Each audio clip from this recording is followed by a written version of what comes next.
The inspiration needs to be by the Spirit. The inspiration needs to be by the Spirit. There is a dream that God has for you for 2025. And it can only come alive if you'd go to Him, number one, and say, Lord, let me see it. Bring it alive to me first. Because the danger is that sometimes we want to run without even seeing. It's a brand new day. Welcome to Joy Feed. Hi guys, welcome back to the channel. If you're here for the first time, you're absolutely welcome. Now guys, I really must say that this is a video that I didn't quite want to take. Well, not the video itself, but just having to be in front of the camera. It's something that I really don't want to do, but I had to drag myself to be here, and I'm here simply because I feel like this is something that might help somebody, something that might help you. So I had to drag myself to be here, and I want to share with you something that I've been meditating on and obviously putting into practice for quite some time now, and that is the necessary separation before 2025. Now, I couldn't particularly wait to feel like being in front of the camera because I already feel like I'm a little bit off with the timing. I wish I released it a little bit earlier, but it doesn't matter. We're here now, and I hope whenever you see this video, you can get to put it into practice. So, like I said, I want to talk to you about the necessary separation before 2025. We see a lot of separation happening in scripture. And I'm not sure if we've all grasped the importance of separation or even practiced it like that, But I really do want to encourage you to just set aside time to separate yourself before 2025. And this is to do two things.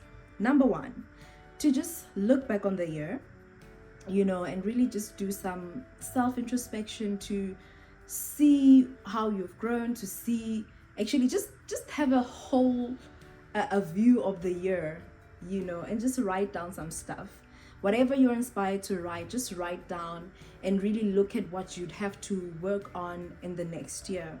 And then number two is to set your goals, right? I know that a lot of us typically sit down in the beginning of the year to write down our goals, but I do want to bring in a different perspective to those who feel like they haven't really been happy with the results. You'd sit down in the beginning of the year, you'd write down your goals, but when you look back at the end of the year, you're not quite happy with the results. I want to bring in a different perspective.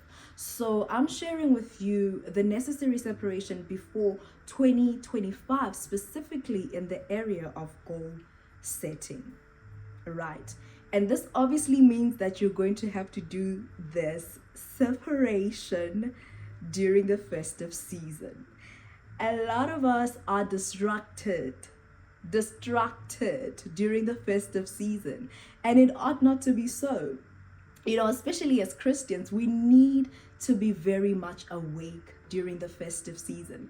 Now, a lot of us, we've got a lot of things that pass us by because we are so distracted. We feel like this is a time that, I can lay back and just relax.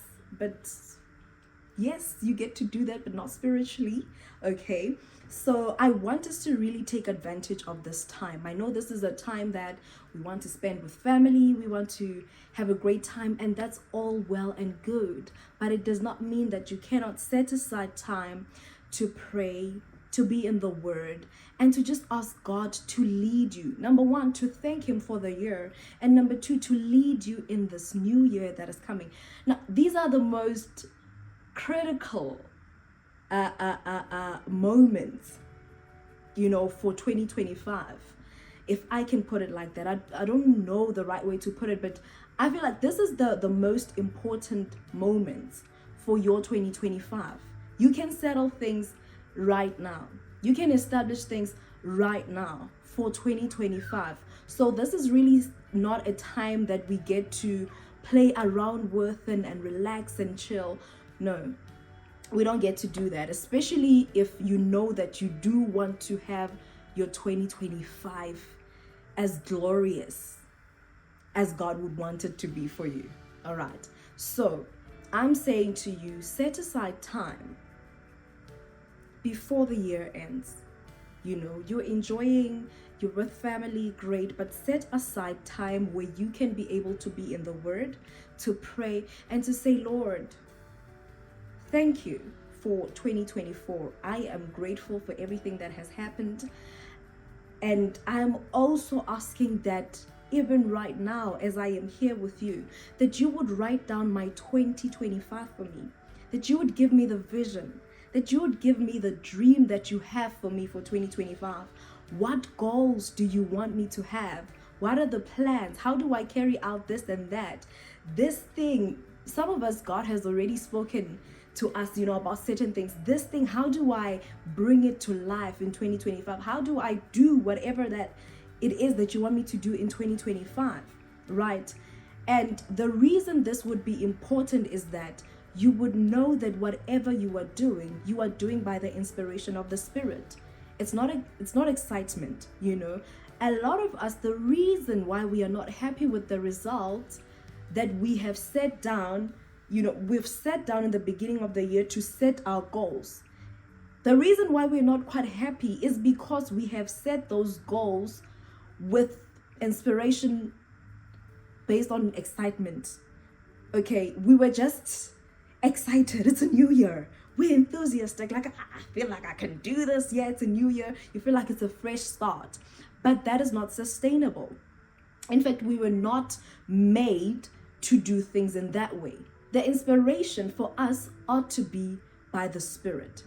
And so if you sit down before the year ends and let God write down your 2025, you know that the inspiration is by the Spirit, and so it's sustainable. He's the one who keeps you. He's the one who would strengthen you, give you the wisdom. You know what I mean? It's so important that we do this even right now. Of course, you can continue to write down and make everything clearer as you get into the new year. But what I'm just saying is that sit down actually right now, so that you know that whatever you're doing is not based on the excitement of it's a new year. I mean, it's exciting to sit down. You know that it's a new year. You feel like it's a new start, but the inspiration is not sustainable because it's based on emotions. That is why a lot of people after 3 months, it's like, But I'm saying you sit down, you write down whatever that you need to write down.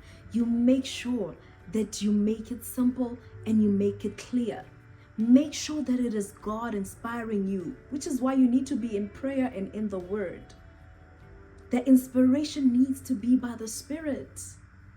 The inspiration needs to be by the Spirit. There is a dream that God has for you for 2025, and it can only come alive if you'd go to Him, number one, and say, Lord, let me see it. Bring it alive to me first, because the danger is that sometimes we want to run without even seeing. But you go to God even before 2025 and you say, Lord, let me see it. Let me see it. He said, as far as your eyes can see. As far as your eyes can see. So you say, Lord, let me see 2025. Let me see that dream that you have for me for 2025. Then you write it down. Then you begin to run with it. Two very important people that were separated and the results were quite great. John the Baptist and David. John the Baptist went through a time of separation so that the message that he would come out with would not be diluted, would not be polluted by everything else that was going around. That is why everybody thought this man must be cuckoo. But it's because he was separated for that message so that he would be effective. And then there's David. That time where he was busy attending to his father's sheep. Oh, it was the time of separation from him. That is why he was able to come out with a different testimony. That is why by the time he came out, he's telling the king that, listen, I've done this to the lion. I've done this to the bear. He even came out with a different mindset when every single person was there trembling, saying, what kind of giant is this? Who can bring this giant down? He comes and says, who is this uncircumcised Philistine? And he says, I can bring him down.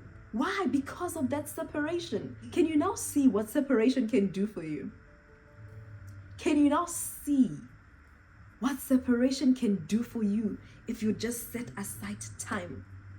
If you see this video, maybe it's already 2025, pray that you will not be sitting down and writing your goals based on excitement. And make sure also that you are going to see, like I said, you can still implement some of these things even if it's 2025. But what I just wanted to say to you is set aside time before 2025 and let God write down your year. Let God write down your 2025. See 2025 from his perspective. Let him unfold the dream for you and write it down. All right.